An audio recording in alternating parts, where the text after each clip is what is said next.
Out of all the companies that are owed money by the Gastonia Honey Hunters, few worked as close with the team as Sigment Theatrical.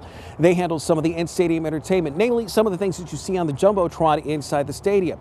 They are owed around $4,100. It's money that they say they may likely never see. The goal was just to make it more of an interactive experience for fans. That is how Caleb Sigman describes his work with the Gastonia Honey Hunters, work that he says was a labor of love, but also actual labor. He still has an outstanding bill to the Honey Hunters, but given their recent bankruptcy filing, there's no telling what he'll get, how much, or when, and he says there were signs early on something was up. A couple weeks in, checks just start coming later than like our payment starts coming later than planned, and we start to get like funny answers about things, and before you know it, it's like no payments come at all without like haggling and emailing and knocking on the door, and then eventually it comes to us not showing up for a stretch of games until they get squared up. Queen City News has been telling you for months about money management issues plaguing the team, but the bankruptcy filing made last week by the team's LLC indicates a $4 million hole that's hurt some of the small businesses that the Honey Hunters worked with. Kings Mountain Mayor Scott Neisler, who owns a radio station in Gastonia, broadcasted the Honey Hunters games for a small fee,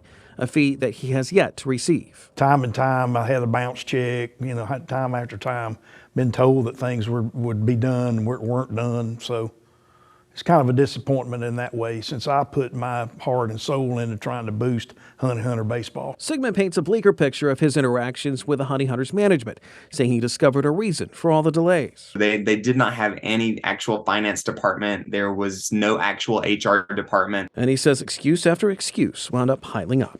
As we started to get bit by just not getting paid on time or hardly ever, they became some of the most manipulative and dishonest folks that we have ever worked with. Sigman and Neisler's words warranted us to reach out to the Honey Hunters because of statements made that were directed at them, and specifically Chief Operating Officer Veronica Gian. The statement from Gian reads, in part, since this involves legal proceedings, we are limited in what information or comments we can share at this current time.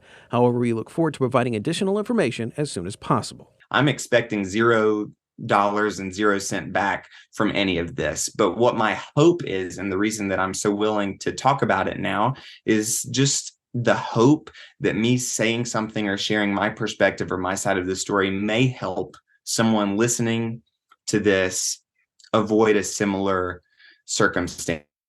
We did reach out to several other companies that are owed money by the Gastonia Honey Hunters.